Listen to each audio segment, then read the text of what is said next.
এই উচ্চারণটা কিভাবে আমরা করি এটা বলো তো। এটা হচ্ছে এই। হ্যাঁ, মুখের সামনে নাও।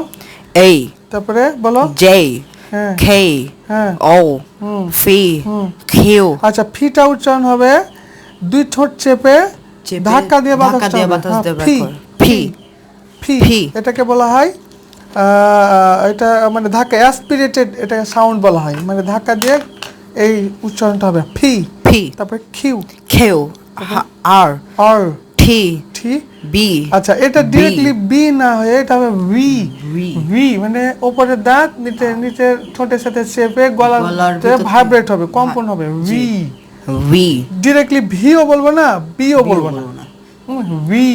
ভি, হ্যাঁ, আর এটা যদি আমরা মনে করি যে এটা আমরা আরেকটু ভালো করে বুঝবো, তাহলে এটা আমরা কিভাবে উচ্চারণ করি, এটা হচ্ছে উই, ডাব্লিউ ডবল ই। হ্যাঁ, এটা আমরা উচ্চারণ করি W double E. Double double E. আচ্ছা, এটা আমি দেখাই তোমাদেরকে, লিখে দেখাই, তোমরা বুঝতে পারবে। এটা হচ্ছে এই যে এরকম ডাব্লিউ ডবল ই, এই উচ্চারণটা যেভাবে করি উই, উই, ঠিক এই ভি এর উচ্চারণটাও এরকম হবে। এবার উই। ক্লিয়ার?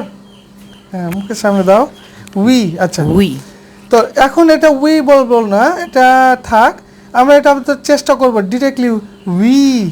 উই। হ্যাঁ, ব্যবহার করো। ওকে, ঠিক আছে। তারপরে জেড, জেড। এটা বলো।